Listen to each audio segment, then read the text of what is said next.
Obanda bango mabe. Invitation à ardoise. Mais avec divin. Invitation en bois. Netika kabasali à mon Joseph Tata Moboko Léaïs. Grand menuisier. Invitation en carton. N'a pas follow lango. Jardin de d'Éden. Invitation à boy. Bongo mukolo fait tilata mabe. Maison divine. À Bossa Libinoté. À Tchelibinope promotion. Angolais à Pamba. Maison divine. Vous êtes trop amoureux du pays. Wow! Divin! Vous exagérez. On n'aime pas le pays comme ça. On n'aime pas le pays comme ça. Congolais solo. L'onction divine.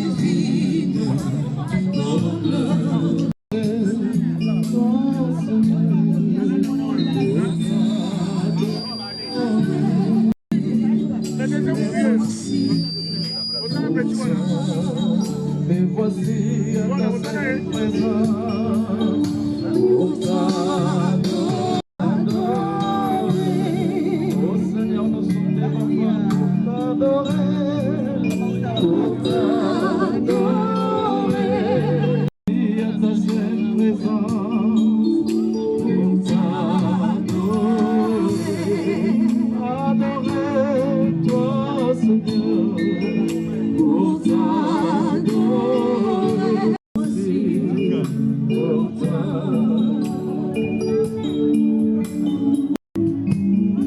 La fleur est tombée sur lui, l'iniquité de nous tous.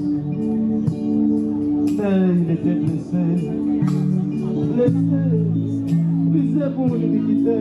Le châtiment est tombé sur lui qui nous donne la paix. Alléluia.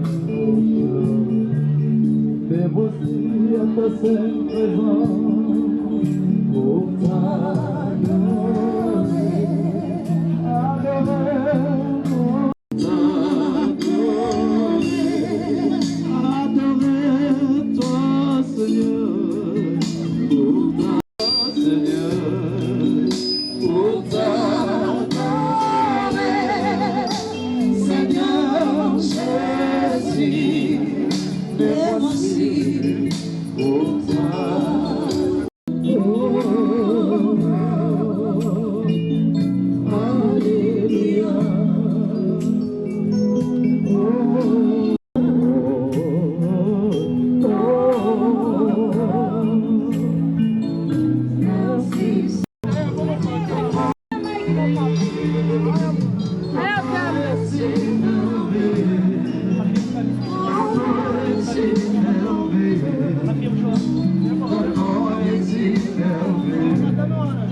La victoire de notre Dieu, bénisse ton nom, tu es digne de louer.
Bon Dieu, tu fais boucana. Eh, ma caméra.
Sous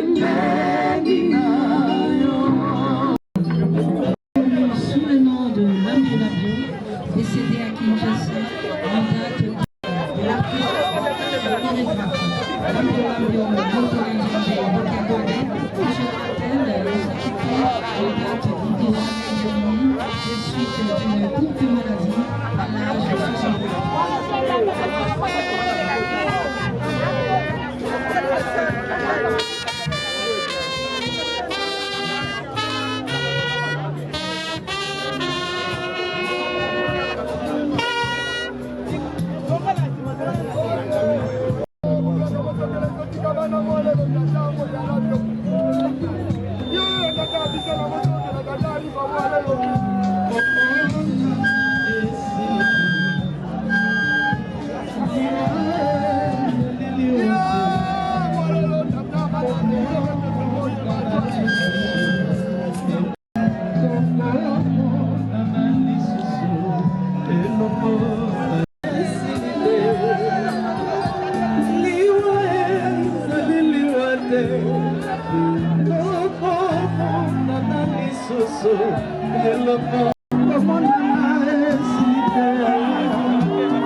Ses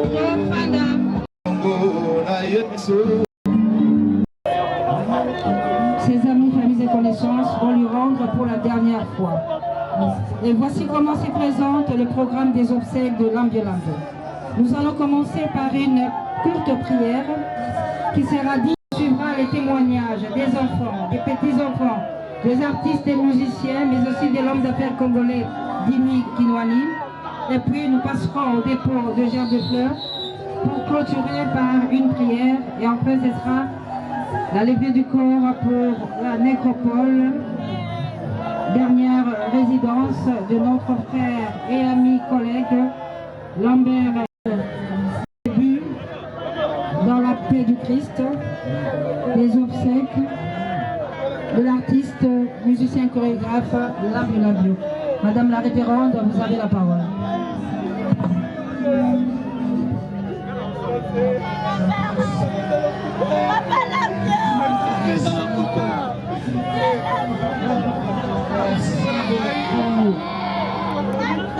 Ndeko cameraman na boto si boso bo matali kolo te poza koni sika wana. Merci beaucoup. Ba photographe, caméraman, botika na scène Nicolo kuna so bo matimiki. Ça à moi le beau. Merci. Maman révérende, vous avez la parole. Est-ce que tu peux compléter l'ensemble ma boko? Tokani sanzambe koza monene. Nazo kama boko na biso te est-ce que tu peux compléter l'ensemble ma boko?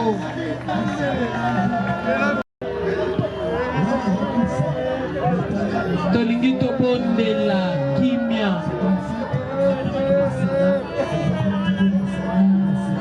Merci. Tosengi kimia. C'est vrai que quand on a vu ce CKI, on n'aura pas beaucoup du temps.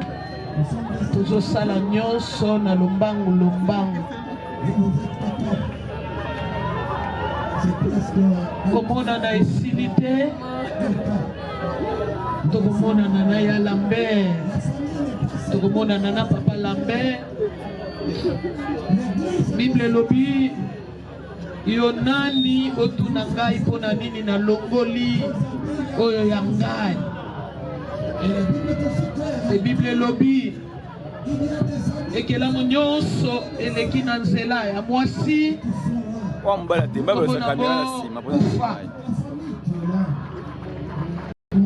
Na nyonso ekoyela bino koyekola kotonda ngai Nzambe.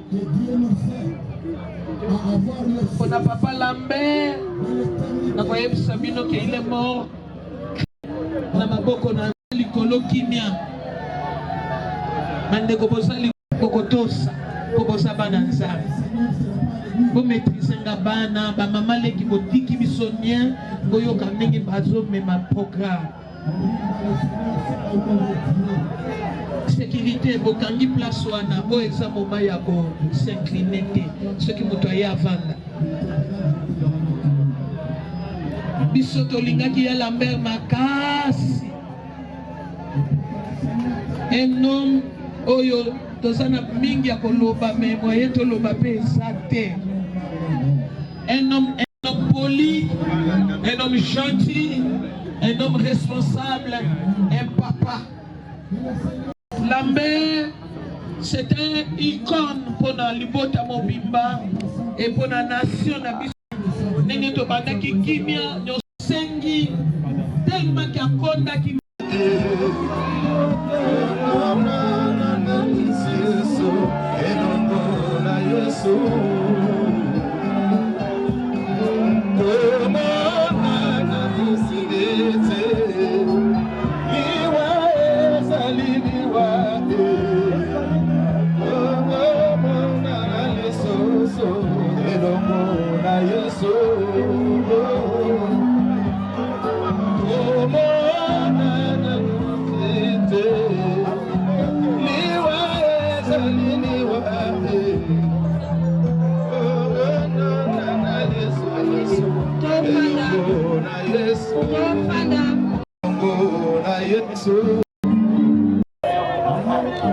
Ses amis, familles et connaissances vont lui rendre pour la dernière fois. Et voici comment se présente le programme des obsèques de Lambiolando. Nous allons commencer par une courte prière qui sera dite, suivra les témoignages des enfants, des petits-enfants, des artistes et musiciens, mais aussi de l'homme d'affaires congolais Dimi Kinwani.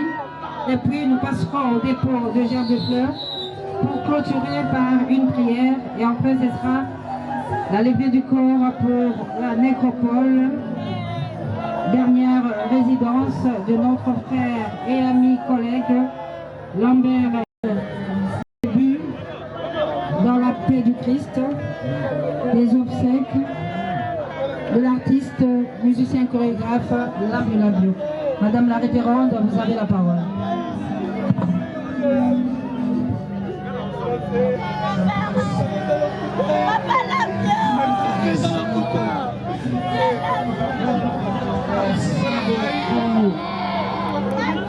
Ndeko cameraman na boto si boso bo matali kolo te poza koni sika wana. Merci beaucoup. Ba photographe, caméraman, botika la scène kolo kuna nsembo matimi qui ça moi le boulot. Merci. Maman révérende, vous avez la parole. Merci. Est-ce que tu peux compléter l'ensemble maboko? Tokanisa nzambe toza monene.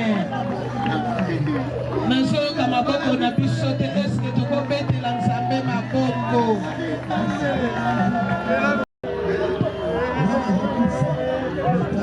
Tolingi tobondela kimia.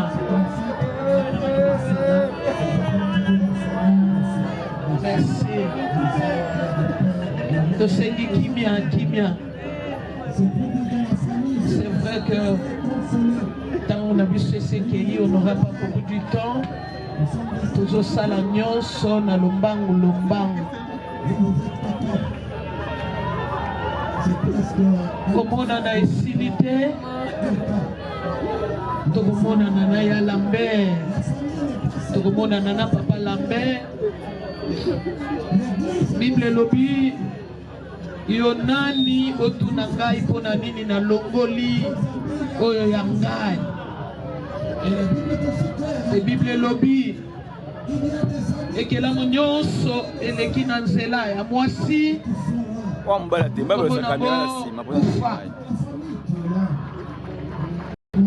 na nyonso ekoyela bino koyekola kotonda ngai nzambe.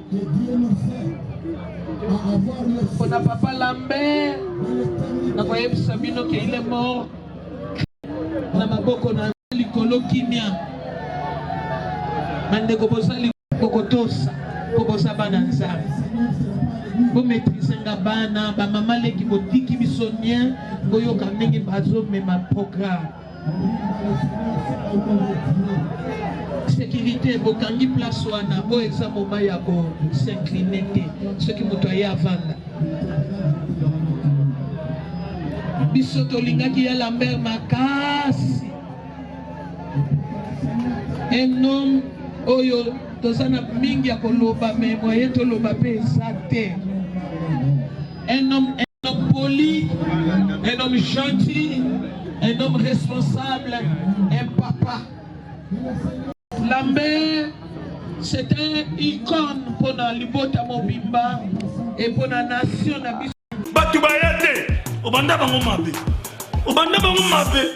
invitation pour la ardoise, mais avec divin, invitation en bois. Netika kabasali à mon Joseph Tata Moboko Léaïs, grand menuisier, invitation en carton. N'a pas follow lango, jardin de l'aide. Invitation à boy. Bon, on m'a fait il a ta mabe. Maison divine. À Bossa Libinoté. À Tchelibinoté promotion. Congolais à Pamba. Maison divine. Badingamboka boété. Vous êtes trop amoureux du pays. Wow! Divine. Vous exagérez. On n'aime pas le